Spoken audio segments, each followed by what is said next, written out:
Amis cinophiles, bonjour. Aujourd'hui, défi du jeudi, on va faire un virelangue en chinois. C'est quoi un virelangue? C'est un truc comme un chasseur sachant chasser sans son chien est un bon chasseur. Paf, du premier coup.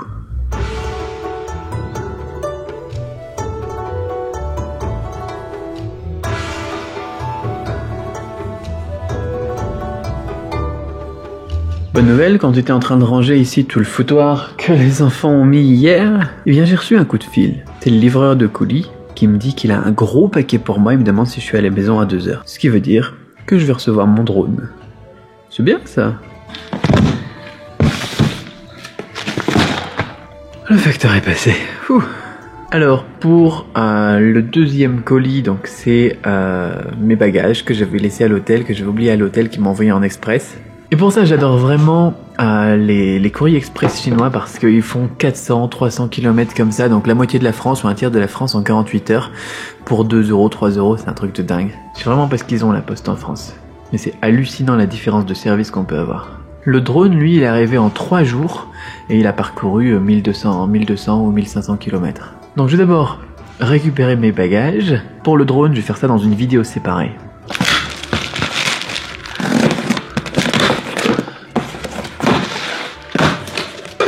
C'est pas de la bière. Hein. Plein de trucs de bébé. Merci l'hôtel. Si vous recherchez un bon hôtel à Pingtan, dans la région du Guizhou, j'en aurais à vous recommander. J'étais en train de faire ma petite vidéo là pendant un temps mort sur ce fameux drone. Mais on a encore une bonne électricité. Donc je sors un coup pour acheter à manger et de quoi survivre encore une journée. Et ensuite on passe au virelangue.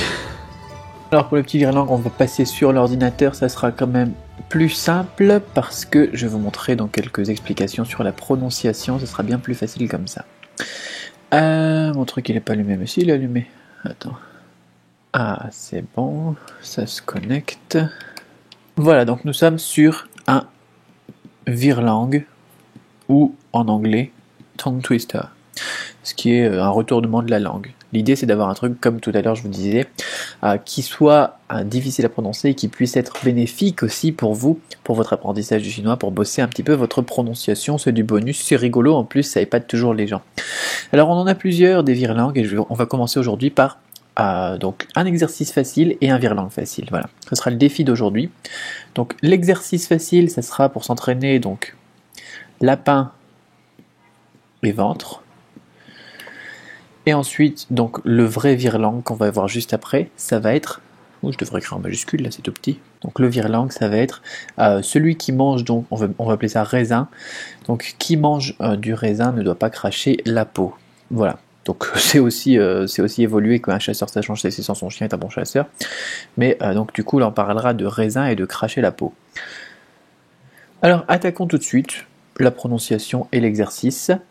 Donc en chinois, lapin et ventre, on va voir quelque chose de très important ici. Ici on a tuzi, T-U-Z-I, et ici on a duzi, D-U-Z-I.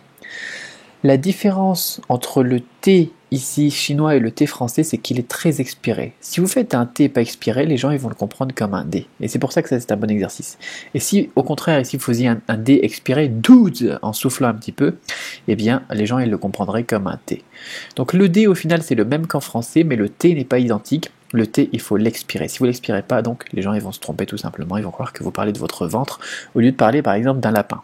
Donc pour bosser votre prononciation et votre écoute sur cet exercice, vous avez deux choses à faire. Première chose, écoutez des sons, et puis cocher, tiens, voilà, vous avez, tiens, je vais vous mettre un MP3 à télécharger en dessous. Un MP3 à télécharger en dessous de la vidéo. Vous écoutez, et vous vous dites, tiens, ça, là elle a dit duzi, là elle a dit tuzi, là elle a dit duzi, là elle a dit tuzi, là elle a dit ventre, là elle a dit lapin. Et vous essayez de différencier les deux. Donc au fil du MP3, il va y avoir une dizaine de mots à chaque fois, et ça sera soit l'un soit l'autre.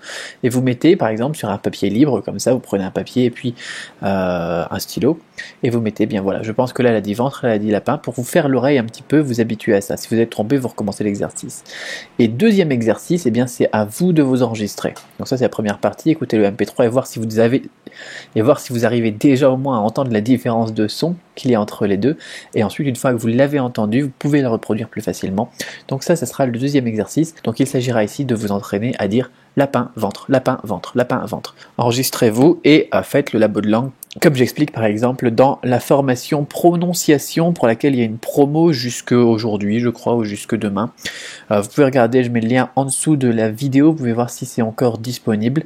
Ça vous permettra de booster un petit peu plus encore la prononciation. Mais bon, donc labo de langue, on s'enregistre, on se réécoute, on évolue, on recommence, on recommence, on recommence.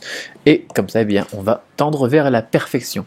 Une fois que le T et le D sont bien maîtrisés, on va pouvoir passer à notre virelangue en tant que tel. Chi, chi, qui veut dire manger. Puta, puta, qui veut dire raisin. Chi puta. Putu, putu, on ne va pas cracher. Putu, puta pia. La peau du raisin. Puta pia. Avec ici un rétroflexe. Là aussi, le rétroflexe, on l'évoque dans la formation donc spécifique sur la prononciation. Si vous êtes membre de la méthode Cramp, on en a parlé aussi dans la leçon 29.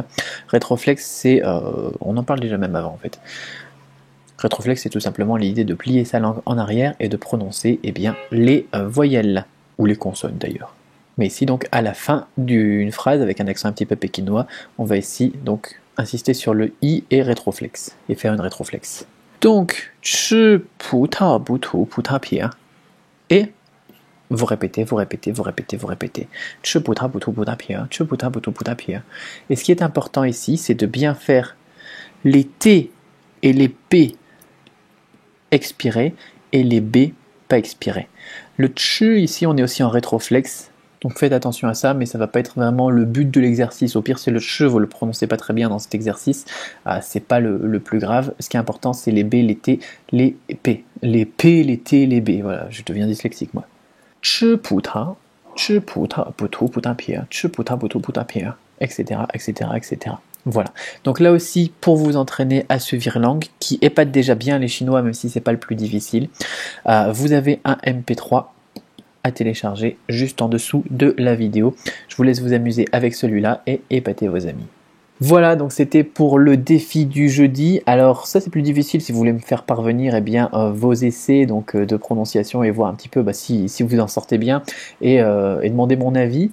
Mais vous pouvez toujours essayer de publier, donc je ne sais pas de quelle manière on peut publier ça sur les réseaux sociaux, en me mentionnant, et à chaque fois qu'il y aura une mention, une notification que je recevrai, eh bien je regarderai puis je commenterai et je vous dirai s'il y a des choses à améliorer ou si c'est parfait. Eh bien on verra ce qu'on va faire. Donc dans tous les cas, comme je le disais, un de ces quatre, moi je vais prendre les gens qui ont participé au défi que je propose et puis j'enverrai un petit cadeau à quelques-uns. Donc juste comme ça, hein, pour motiver un petit peu à faire des virelangues, à faire des caractères un petit peu bizarres, à se donner des challenges quoi. C'est bien plus rigolo d'apprendre comme ça. Allez, sur ce, on se retrouve demain dans une autre vidéo. Bye bye. Et laissez un pouce bleu sous la vidéo si vous avez bien aimé. J'en ferai d'autres comme ça.